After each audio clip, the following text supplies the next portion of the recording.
최근 축구 커뮤니티에서 화제가 되고 있는데요. 바로 엘리케 감독, 벤투 감독, 이영표 해설위원의 이강인을 향한 발언이 공통되고 있기 때문입니다. 전문가들의 눈은 정말 정확하고 똑같은 것 같은데요. 많은 팬들이 공감하며 지지하고 있는 그들의 발언. 어떤 이야기들이 있었는지 자세한 내용 살펴보겠습니다. 브레스트와 리그앙 4라운드 홈 맞대결을 앞두고 진행된 기자회견서 엘리케 감독은 이강인의 재능을 칭찬했습니다.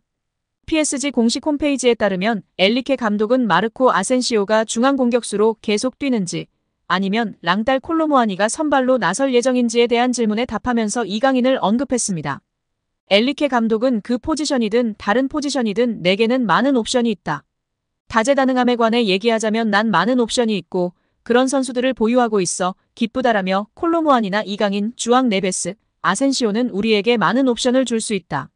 모든 선수들이 뭔가 다른 걸 만들어낼 수 있는 선수들이다라고 주장했습니다. 엘리케 감독에 앞서 루이스 캄포스 단장도 이강인의 뛰어난 재능을 언급했습니다. 캄포스 단장은 올 여름 이적 시장 동안 루머가 돌았던 라민 야말 영입설에 대한 질문에 난 야말을 좋아한다. 하지만 우리에겐 우스만 덴벨레, 이강인, 마르코 아센시오처럼 엄청난 자질을 갖춘 환상적인 선수들을 보유하고 있다며 PSG와 연결된 선수들이 모두 영입됐다면 우리는 포지션마다 5명의 선수가 있었을 것이다. 난 야말을 좋아한다. 물론 그를 좋아하긴 하지만 우리에게는 덴벨레, 이강인, 아센시오 등 엄청난 자질을 가진 환상적인 선수들을 갖고 있다고 말했습니다. 이어 야말이 훌륭한 선수가 아니라고 말하는 건 내 큰 실수가 될 것이다. 야말은 훌륭한 선수다. 난 야말이 그런 수준으로 플레이하는 걸 보게 돼 매우 기쁘다라면서 하지만 PSG는 야말과 같은 포지션에 있는 선수들에게 매우 만족하고 있다고 강조했습니다. 야말은 바르셀로나와 스페인 국가대표에서 오른쪽 측면 공격수로 활약하고 있는데요. PSG에서 덴벨레, 이강인, 아센시오가 뛰는 위치입니다. 캄포스 단장은 야말과 같은 포지션인 이들의 능력에 큰 점수를 준 것입니다. 이날 이강인은 프랑스 리그앙 4라운드 홈 경기에서 오른쪽 미드필더로 나서 전후반 90분 동안 플레이메이커 역할을 하며 3대1 역전승에 크게 기여했습니다. 축구 통계 매체 소파스코어에 따르면 이강인은 풀타임을 뛰며 전체 패스 83개 중 78개를 성공시켜 94%의 높은 패스 성공률을 보였습니다. 드리블과 키패스는 각각 2회씩 성공시켰습니다. 태클 사회로 수비적으로도 준수한 모습을 보였습니다. 축구 통계 매체 풋몹은 멀티골을 터뜨린 우스만 덴벨레에게 최고 평점을 주면서 공격 포인트를 기록하지 못한 이강인에게도 공격 2선에서의 활약을 높게 평가하며 8.1점의 높은 평점을 부여했습니다. 이강인은 덴벨레, 하키미, 루이스에 이어 팀 내 4번째 높은 평가를 받았습니다. 여기에 루이스 엘리케 감독이 레알 마요르카 시절 이강인을 발전시킨 하비에르 아기레 감독을 언급하며 화제입니다. 스페인 마르카는 엘리케 감독이 자신의 트위치 채널에서 이강인을 이야기한 걸 발췌해 전했습니다.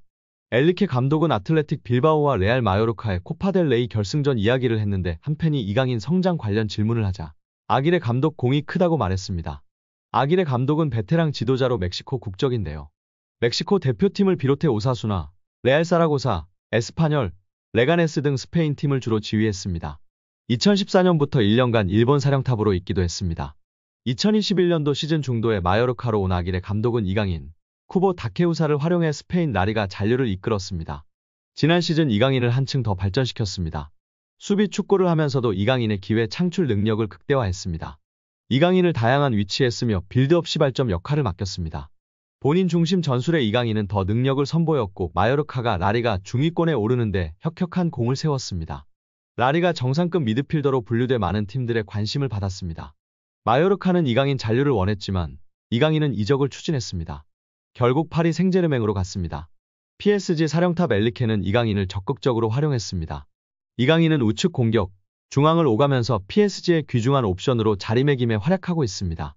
엘리케 감독은 이강인을 보면 마요르카의 아기레 감독 위대함을 보여준다. 아기레 감독 덕분에 이강인이 많이 성장했다. 이강인 공격 능력은 매우 좋은데 수비적인 부분을 배울 필요가 있다. 이어 이영표 위원은 이강인 선수가 재능은 기본적으로 있었겠지만 훈련과 노력이 없이는 만들어질 수가 없습니다.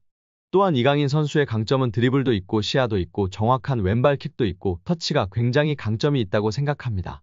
멀리 볼 수 있는 능력은 킥이 자신 있는 선수들이 자연스럽게 보여주고 나타낼 수 있습니다. 어떤 선수들은 드리블을 잘하는 선수는 자기가 드리블을 보여주고 싶어하고 패스를 잘하는 선수는 패스를 보여주고 싶어하기 때문에 좋은 킥, 멀리 보낼 수 있는 킥이 장점인 선수는 자연스럽게 시야가 넓어지고 시야가 넓은 것처럼 보여지게 됩니다. 어린 선수들에게 멀리 보라, 시야를 넓혀라 라며 가르치기보다는 좋은 킥을, 멀리 찰 수 있는 킥을 가르치면 자연스럽게 시합에서 연습한 킥을 보여주려고 하기 때문에 시야가 넓어지고 넓혀진 모습을 볼 수 있다고 발언하였습니다. 이어 최근 프랑스 언론의 비판에 대해서도 이야기했는데요. 이강인을 향한 언론 비판은 일도 신경 안 써도 됩니다. 한국에서처럼 선수를 비난 잘하지 않는 문화가 아닙니다. 한국에서는 정말 엄청나게 큰 잘못을 저질렀을 때 비난하나 외국은 그냥 막 합니다. 그들의 문화이고 경쟁이라 신경 쓸 필요가 전혀 없습니다. 유럽에서도 크게 신경 쓰지 않는 편입니다.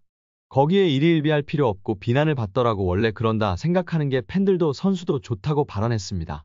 이어 이영표 위원은 이강인 선수가 수비할 때 압박이 안 된다는 단점이 있었는데 약점이라고 지적되던 수비 전환, 수비의 능력을 키웠다는 것이 정말 대단한 것이라며 치켜세웠습니다.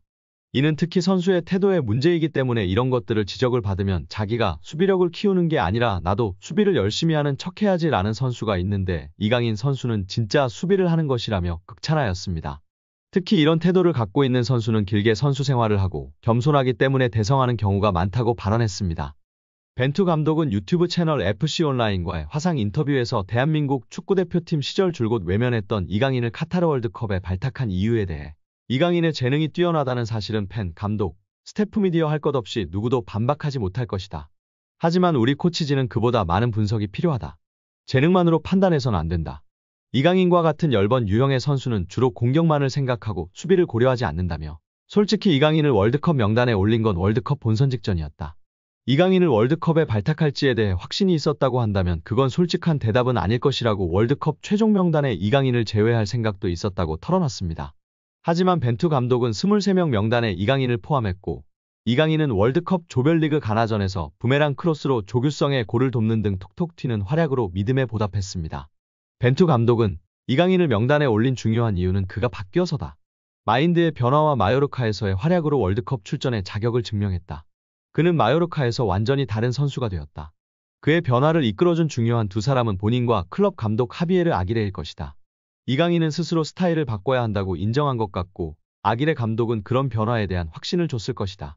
이강인의 훈련 퍼포먼스와 합숙에서 보여준 모습들이 월드컵 무대에서 좋은 성과를 이어졌다고 돌아봤습니다. 국민의힘 진종호 의원이 대한축구협회의 조직적 은폐가 시작됐다며 대한축구협회에 대해 강력 대응을 예고하고 나서며 화제입니다. 진종호 의원은 19일 자신의 소셜미디어 SNS에 대한축구협회는 창립기념일을 핑계 삼아 금요일까지 휴가를 즐기며 24일 국회 문체위에 현안질의 자료 요청에도 불응하고 있다고 꼬집었습니다. 이어진 의원은 정몽규 협회장과 홍명보 감독 등 주요 관계자들이 국회에 증인으로 출석할 예정임에도 불구하고 침묵으로 일관하며 무책임한 태도를 보이는 것이 과연 정상인가라고 비판했습니다. 그러면서 진상을 밝히고 책임을 물어야 할 대한축구협회, 국민을 기만하는 자들은 반드시 그 대가를 치르게 될 것이라고 경고했습니다.